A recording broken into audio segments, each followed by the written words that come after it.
오늘 호세아 3장 1절서부터 5절까지 한번 따라서 해볼까요? 그의 은총으로 나아가라. 그의 은총으로 나아가라.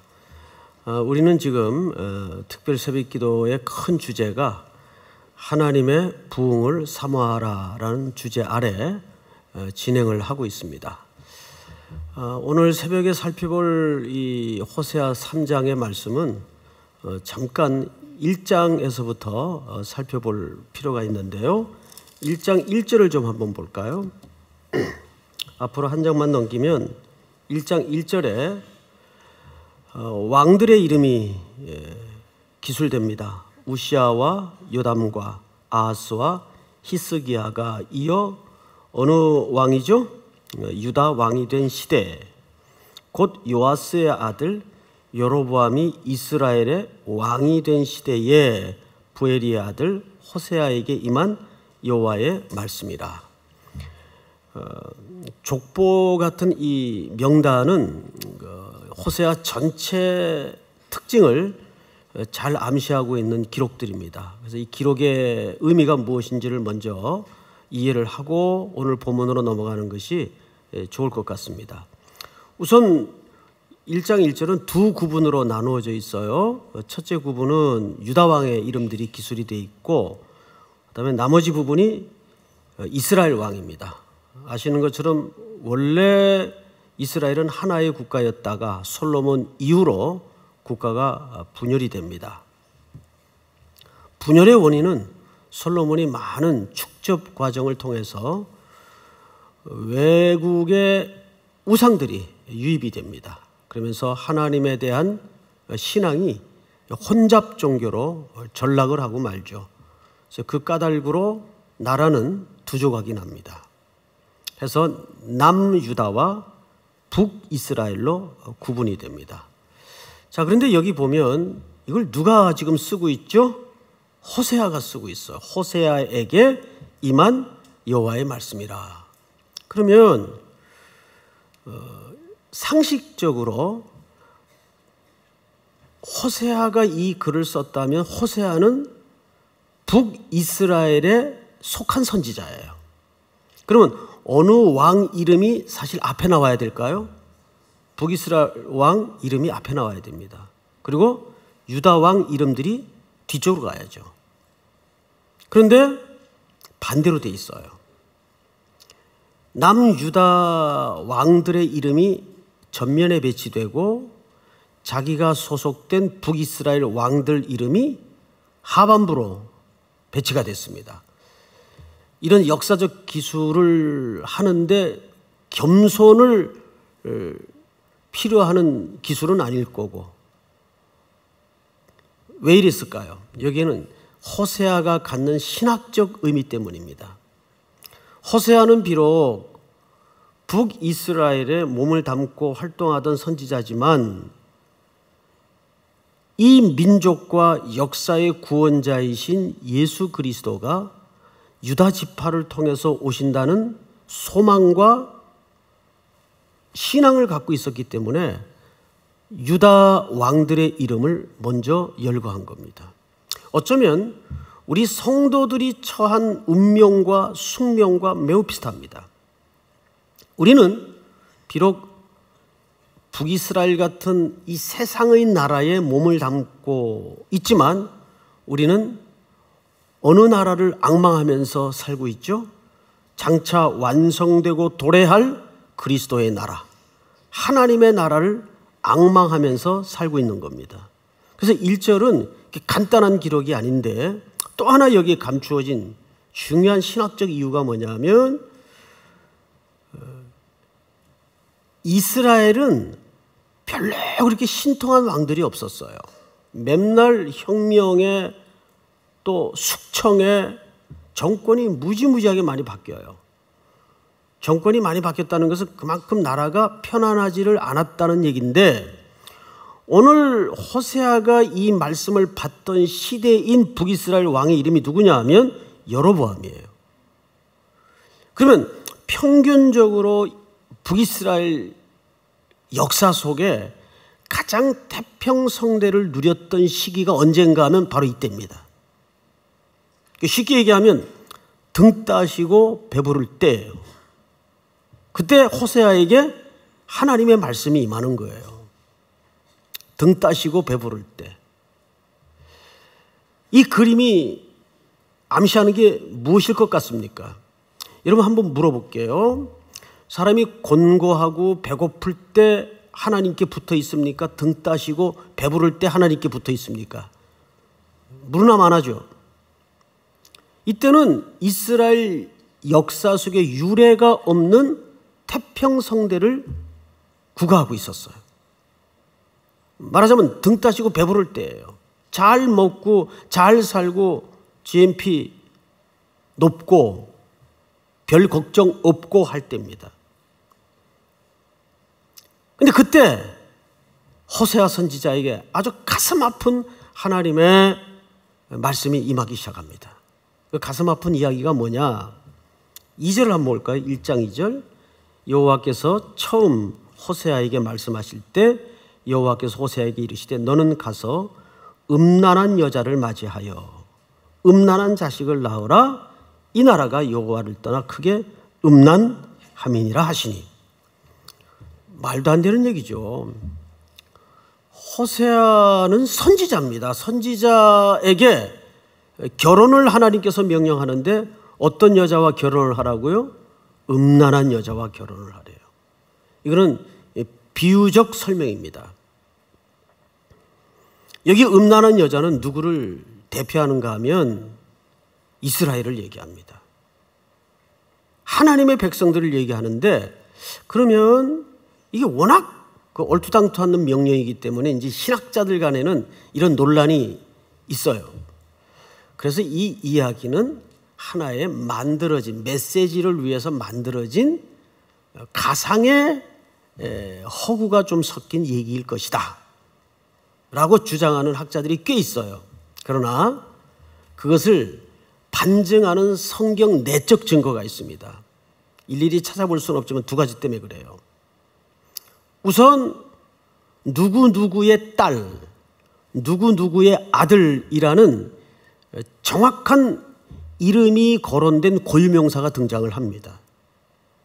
그리고 또 하나는 도량형 단위가 곳곳에 등장을 해요.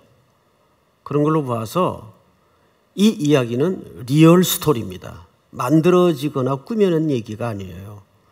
그만큼 호세아 선지자가 시대 앞에 지금 순종해야 될 하나님의 메시지는 매우 말도 안 될 정도의 가슴 아픈 이야기였어요. 어쩌면 그것이 그리스도께서 우리를 찾아오신 사건과 버금가는 그런 이야기일 수밖에 없습니다. 자, 음란한 아내를 맞이하라. 성경에서 음란이라고 얘기할 때는 그 정의가 복잡하지 않습니다. 예를 들어서 아내가 있는데 남편이 있는데 그 남편을 주인으로 섬기지 않는 아내의 이 관계 상태를 음란하다고 표현하는 거예요. 그래서 이스라엘의 모든 영적인 상태를 호세아에서는 전부 성적인 타락의 표현으로 묘사를 했습니다. 자, 여기에 이 고멜이라는 여자는 놀랍게도 그 이름 뜻이 the end, 끝장난 여자다 그 말이에요. 어쩌자고 그런 여인에게 가서 결혼을 하랍니까? 지금 누가 그런 처지에 놓여 있다는 얘기예요. 이스라엘 상태가. 등 따시고 배부르니까 이스라엘의 상태가 그런 처지에 떨어진 겁니다. 그리고 그 여인에게서 세 자녀를 낳습니다. 한 자녀의 이름은 이스라엘이 아니에요. 이스라엘이라는 말은 흩어져 뿌리다 그 말이에요. 흩어져 버린다. 찢어서 흩어버린다. 근데 여기에서 그 의미가 끝나는 게 아니라 다시 그래서 심는다. 이런 의미까지를 내포한 이름이 고멜이 음란하여 낳은 첫째 자녀 이름 속에 담아진 영적인 뜻입니다. 찢어서 흩어버린다. 그 장차 이 말 멸망과 포로 생활을 암시하고 있는 거죠. 그리고 거기서 끝나는 것이 아니라 다시 새로 심는다. 이런 암시를 이 첫째 아이의 이름 속에 하나님이 담아냈습니다. 그리고 이제 둘째 이름이 누군가 하면 루하마. 근데 앞에 뭐가 붙었는가? 부정사 로가 붙어서 루하마. 루하마라는 이름은 하나님이 사랑하시다. 그럼 앞에 부정사가 붙었으면 무슨 뜻이 됩니까? 하나님이 사랑하지 않는다. 더 이상 너희들을 사랑하지 않겠다. 그리고 세 번째 또 나가서 바람이 나서 자녀를 낳아왔는데 로암미. 또 부정사가 붙었어요. 암미라는 이름은 나의 백성, 히브리 말로. 이 말은 무슨 뜻이 됩니까? 더 이상 너는 내 백성이 아니다. 이런 참 슬프고도 어두운 의미가 담아진 세 자녀를 고멜은 그 끝장이라는 이름만큼 생산해냅니다. 그런데 항상 하나님은 이 호세아 선지자뿐만 아니라 하나님의 말씀의 사자들을 통해서 주시는 반전의 단어가 있어요. 반전의 단어. 10절을 한번 볼까요? 10절. 1장 10절입니다. 그러나 바로 이 단어입니다. 그러나 이스라엘 자손의 수가 바닷가에 모래같이 되어서 헤아릴 수도 없고 셀 수도 없을 것이며 전에 그들에게 이르기를 너희는 내 백성이 아니라 한 그곳에서 그들에게 이르기를 너희는 살아계신 하나님의 아들이라 할 것이라. 11절 다 같이 시작. 유다 자손과 이스라엘 자손이 함께 모여 한 우두머리를 세우고 그 땅에서부터 올라오리니 이스라엘의 날이 클 것이미로다. 너희 형제에게는 뭐라고 합니까? 암미라 하고 뭐가 빠졌어요? 앞에 로 부정사가 빠져버렸어요. 다시 내 백성이 될 것이다. 그 너희 자매에게는 루하마라 하라. 뭐가 빠졌어요? 부정사 로가 빠졌어요. 다시 내가 너희를 긍휼히 여기고 사랑할 것이다. 그러니까 하나님의 뭘 암시하고 있는 겁니까? 회복을 암시하고 있는 거예요. 회복을. 자, 그러면 그 회복을 어떻게 하시겠다는 얘기일까? 그것이 오늘 3장 전체에 걸친 의미입니다. 3장으로 넘어가 볼게요. 넘어가 봅니다. 1절 한번 같이 읽겠습니다. 시작. 여호와께서 내게 이르시되 이스라엘 자손이 다른 신을 섬기고 건포도 과자를 즐길지라도 여호와가 그들을 사랑하나니 너는 또 가서 타인의 사랑을 받아 음녀가 된 그 여자를 사랑하라 하시기로. 네, 호세아 선지자가 아주 기가 막힌 명령을 받아들죠. 그 여인을 가서 사랑해라. 어떻게 사랑해요? 사랑하라고 얘기합니다.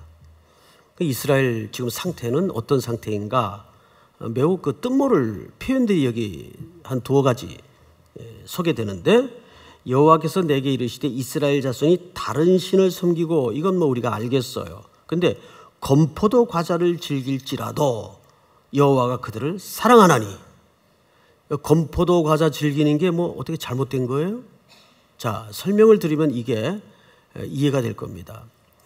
원래 성경에서 이 건포도가 등장하는데, 건포도는 뭘로 만들죠? 포도로 만들어요. 쉽죠? 건포도는 뭘로 만들어요?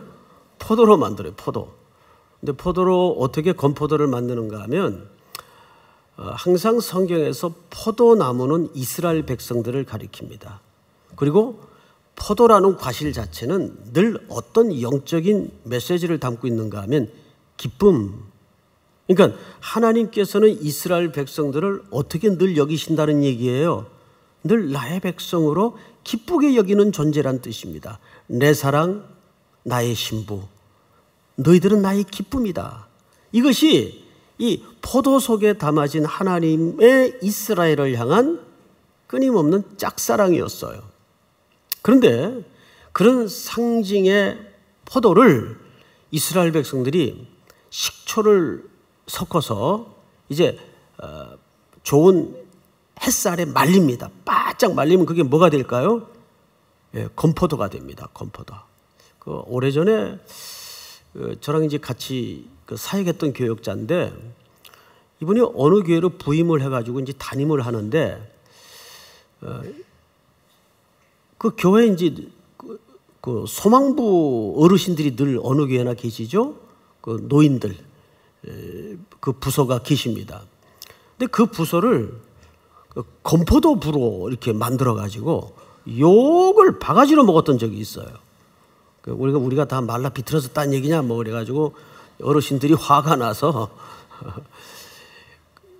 근데 이스라엘 백성들은 이렇게 식초를 묻혀서 바짝 햇살에 말린 이 건포도를 어디다 갖다 바치냐 하면 먼저 우상 제단에 갖다 바칩니다. 그럼 무슨 뜻이 됩니까? 이 모든 열매와 결실은 이 신이 우리에게 주신 것이다. 자, 우리 첫 번째 초점을 한번 띄워주실까요? 한번 같이 읽읍시다. 첫째, 시작. 요즘 한반도를 중심으로 세계 열강들이 굉장히 아주 초미의 관심을 갖고 있죠.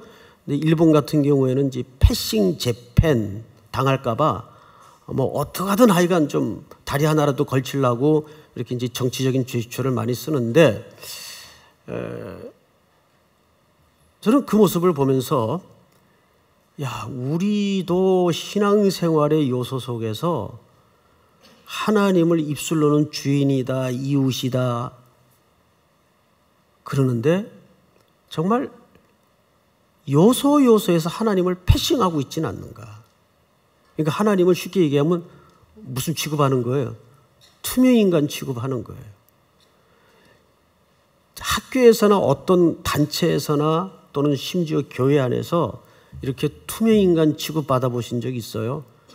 그거 굉장히 기분 나쁘고 불쾌한 일이죠. 근데 우리가 급할 때는 너덜너덜해질 때는 하나님 찾는데 좀 숨 쉴만 하면 어떻게 돼요? 바로처럼 바로 잊어버려요. 그리고 지금은 좀 됐으면 나중에 봅시다. 패싱 시켜버리는 거예요. 하나님이 우리의 자질구레한 구체적인 일상에서 다 하나님은 우리와 삶을 공유하고 나누기를 원하시는데 우리는 계속 패싱시켜버려요. 투명 취급받는 하나님. 지금 이스라엘의 영적인 상태가 그런 상태라는 거죠. 생각을 해보세요. 햇빛을 누가 주시고 물을 누가 주시고 땅은 누구의 것이며 결실은 누구의 은혜입니까?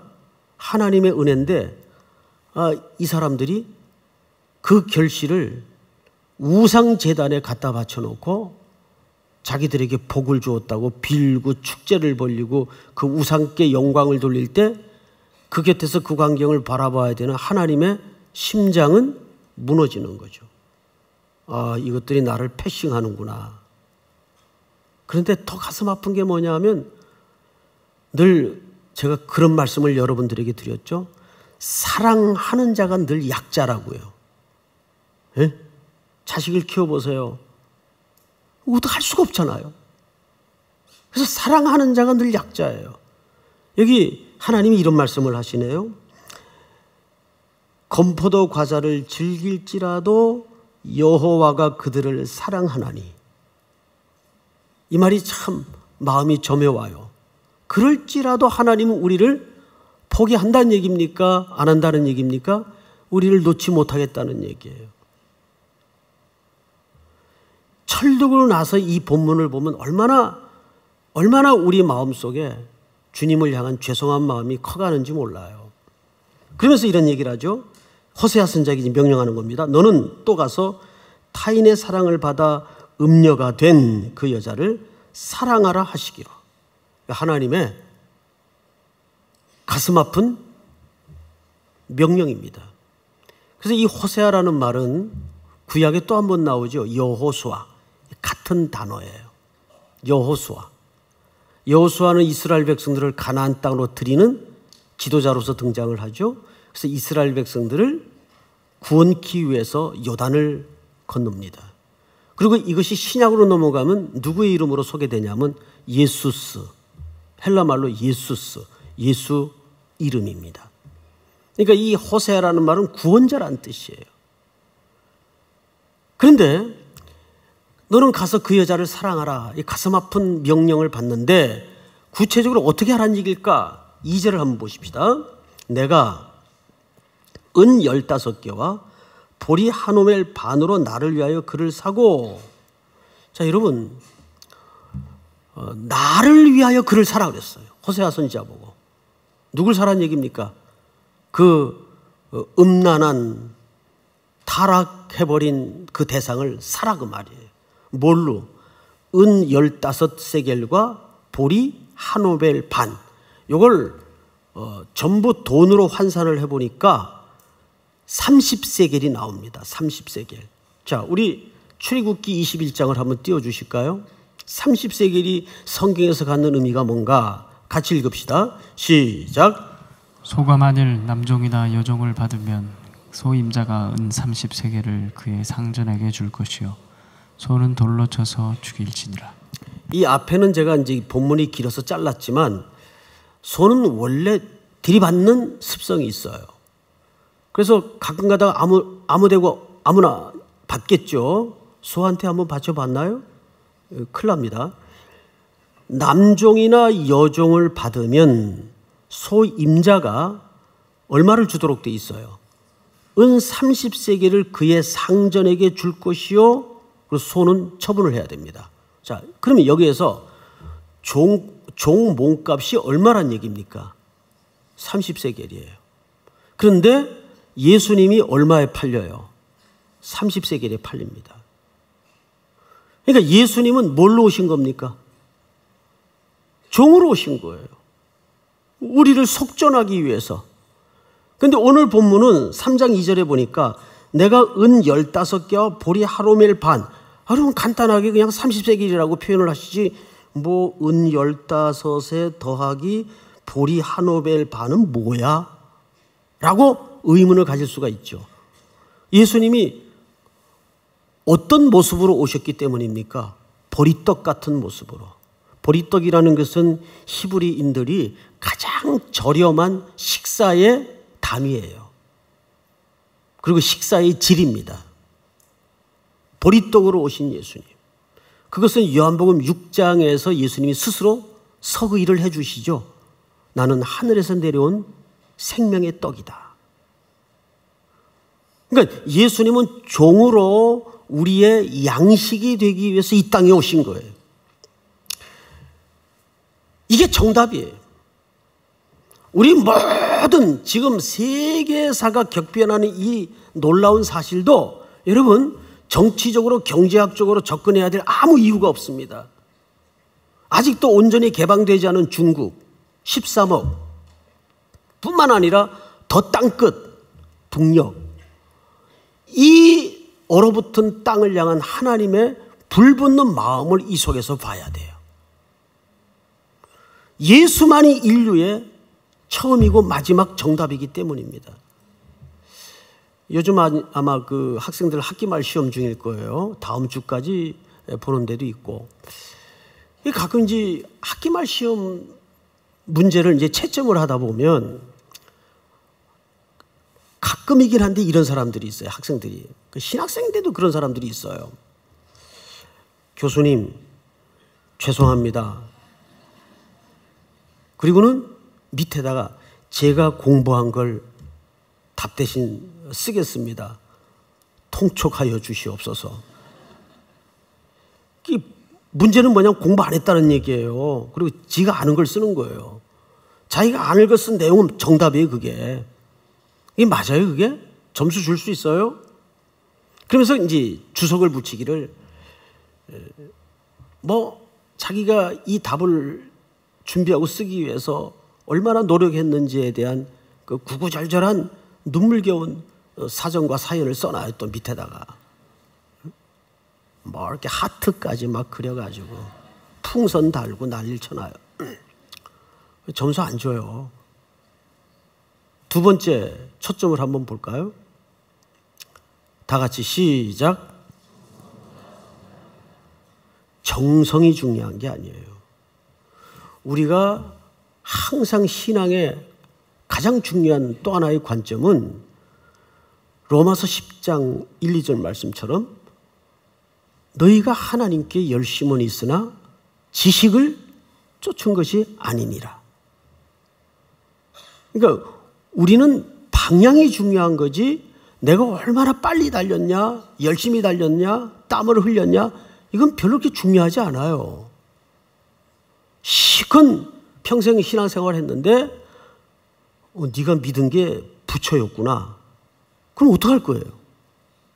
그래도 네가 얼마나 그 부처를 믿느라고 고생했니? 그래, 합격. 그렇게 하시나요? 예수 외에는 답이 없어요. 인류는 오늘 2절의 말씀처럼 인간의 모든 죄의 문제와 근본적인 삶의 문제는 예수로 답을 얻도록 되어 있습니다. 그래서 예수만이 답이에요.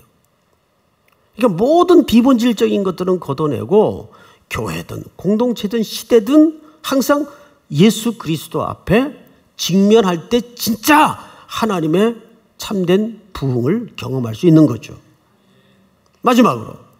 마지막으로 세 번째 초점을 한번 띄워보실까요? 다 같이 한번 읽겠습니다. 시작. 신앙은 차선책이 없다. 여러분 3절을 제가 읽겠습니다. 본문을 잘 보세요.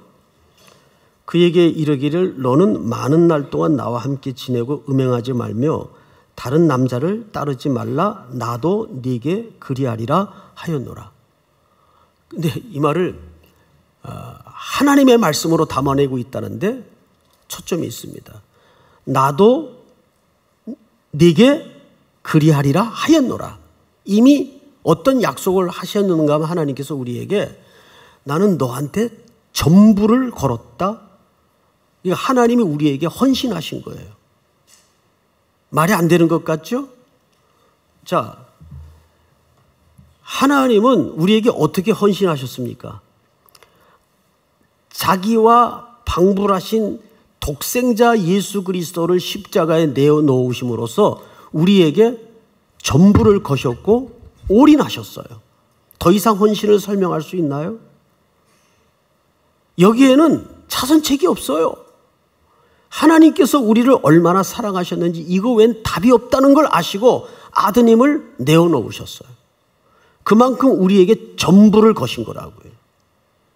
그래서 우리에게도 요구하는 게 뭐냐면 레위기 주제죠. 내가 거룩하니 너희도 거룩하라. 그 말이 무슨 뜻이라고요?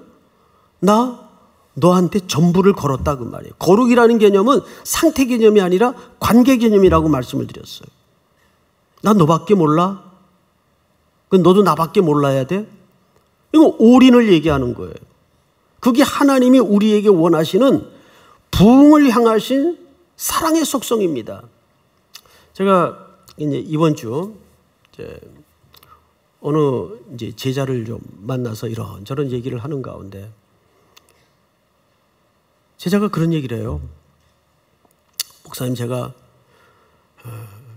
20년 목회하는 가운데 나름 목회를 열심히 했다고 생각을 했는데 지금에서 돌아보니, 그러면서 말을 잊지 못하고 펑펑 울어요. 지금에서 돌아보니 제가 올인을 못했습니다. 늘 이거 안 되면 이거 하지, 이거 안 되면 또 저거 하지. 항상 뭘 갖고 있었는가 하면 차선책을 갖고 있었다는 거예요. 쉽게 얘기하면. 여러분, 차선책의 대가가 누굽니까? 야곱 아니에요, 야곱. 야폭강가를 사이에 두고 밤새 머리를 굴리잖아요. 먼저 일진 건네보내고 형이 치면 나머지는 빼돌려서 또 살아가야 되고. 이게 차선책에 대한 머리를 굴리는데 야곱을 따를 자가 있나요? 근데 여러분, 신앙이라는 것은 차선책을 둬서는 안 돼요. 목회도 마찬가지지만 목회자들도 가만히 이제 주변에서 이렇게 만나보면 항상 차선책을 갖고 있는 목회자는 어려워요. 그러니까 이거 아니면 난 죽는다. 이 마음으로 해도 목회가 될똥갈똥한데. 근데 신앙이 똑같아요, 여러분. 하나님의 자녀는 주님으로 전부를 삼아야지 차선책을 가지고 있으면 안 돼요. 차선책은 머릿속에 지우세요. 믿습니까? 연애도 마찬가지예요. 지금 만나는 그 사람에게 올인을 해보는 거예요. 아, 이건 좀 위험하다. 말을 하고 보니까 그건 지혜롭게 하고. 우리가 사람에게 올인하는 게 아니라 하나님께, 하나님이 내 전부가 되시고 처음이 되시고 끝이 되신다라는 고백으로 다시 한번 주님 안에서. 자, 오늘 세 가지 말씀을 드렸어요. 첫째 뭐예요? 자, 한번 띄워주세요. 첫째, 투명인간 취급받는 하나님. 내 삶 속에 이런 영역은 없는가? 두 번째, 띄워주세요. 정성보다 정답이다. 세 번째, 마지막에 신앙은 차선책이 없다. 믿습니까? 오늘 이 말씀 가지고 간절히 또 남은 특세를 위해서, 중반전을 넘어가고 있는데 남은 특세를 위해서, 또 오늘 살아낼 삶의 현장을 위해서 하나님이 사모하는 부흥이 내 삶의 현장에 임할 수 있도록 간절히 주여 한번 부른 다음에 통성으로 기도하겠습니다. 주여, 하나님 은혜를 진심으로 감사합니다. 주신 말씀 앞에 서게 하시고 하나님의 은혜